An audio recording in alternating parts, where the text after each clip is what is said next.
आपण जाणार आहोत आज पारनेर शहरापासून 2 किमी अंतरावर निसर्गाच्या दऱ्याखोऱ्यात कडेकपारीत असणारे सिद्धेश्वराच्या भव्य मंदिरात।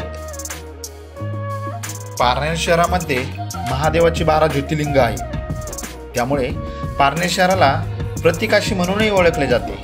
पारनेर तालुका तसा प्रसिद्ध आहे तो राळेगण सिद्धी व हिवरे बाजार यासारख्या प्रगत गावांमुळे।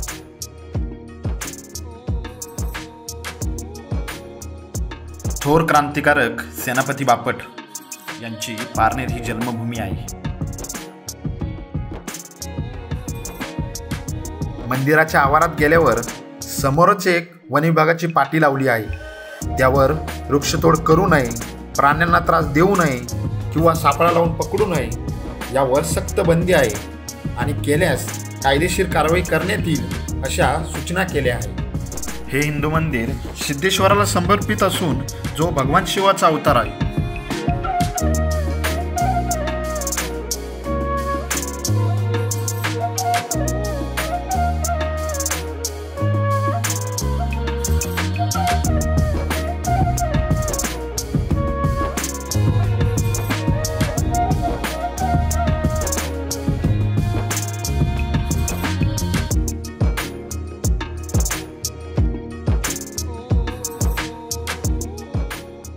थोर क्रांतिकारक सेनापती बापट म्हणजेच पांडुरंग महादेव बापट हे स्वतंत्र चळवळीच्या काळात याच ठिकाणी लपायचे।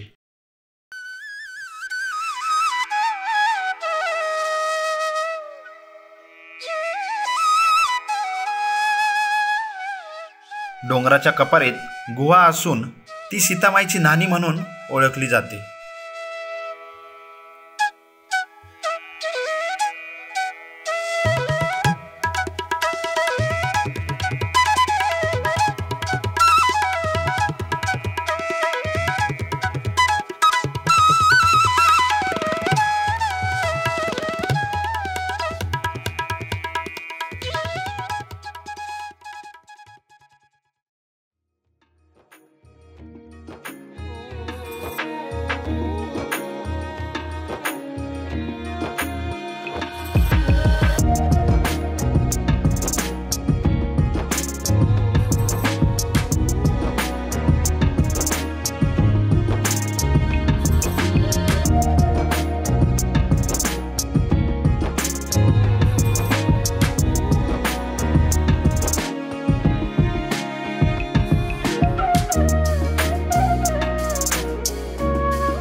महर्षी वसिष्ठ यांचे नातू आणि महाभारत ज्यांनी लिहिलं असे श्री वेदव्यासांचे पिता म्हणजे श्री पराशर ऋषी।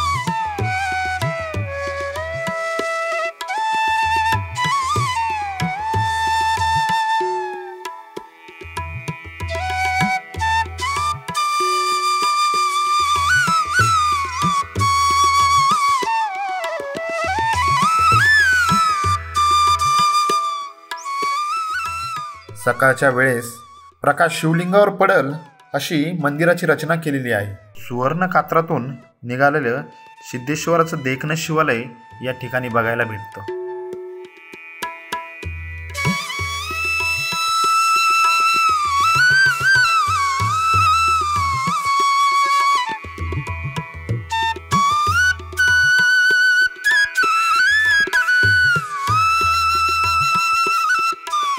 मंदिरातून बाहेर आलं की डाव्या बाजूला छोटंसं कृष्णाचं मंदिर आहे.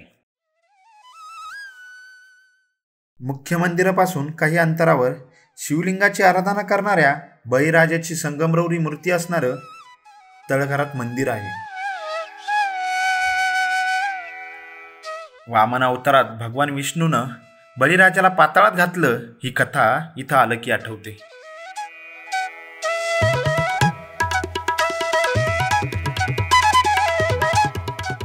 इथे पराशर ऋषी ध्यान करण्यासाठी बसायचे.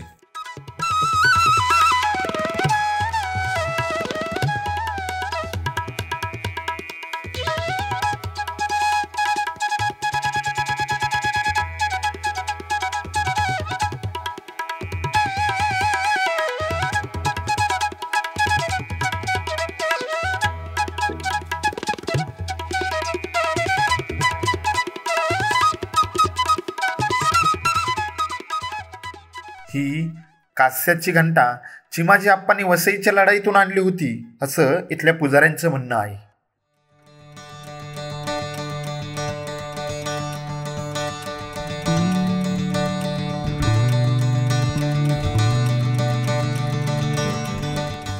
चला तर आपण आता 12 ज्योतिर्लिंग बघायला जाऊ.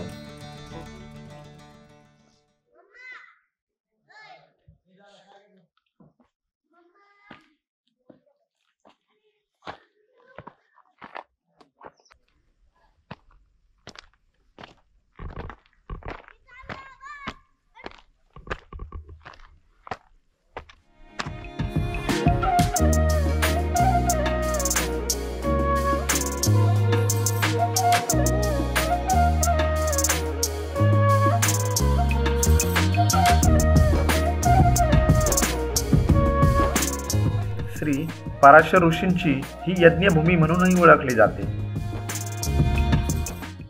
भावांनो, मी घेऊन चाललोय आता तुम्हाला डोंगराच्या कपारीनं धोकादायक, थरारक आणि भन्नाट अशा जागी.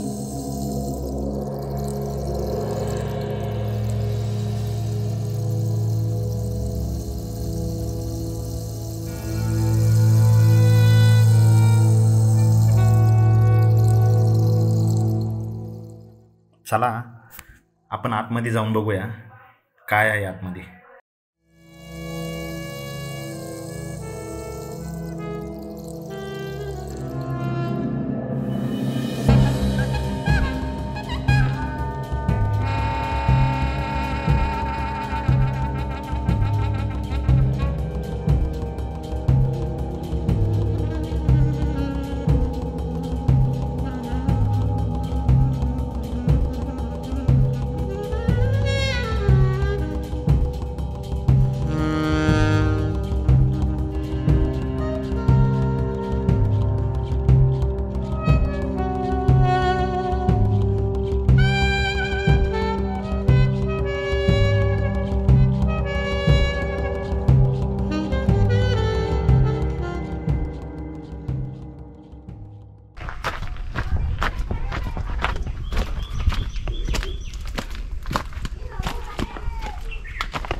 अठराव्या शतकात पेशव्यांचे कर्तबगार सरदार नारूबाबजी नगरकर यांनी या मंदिराचा जीर्णोद्धार करून सुरेख असा सभामंडप बांधला.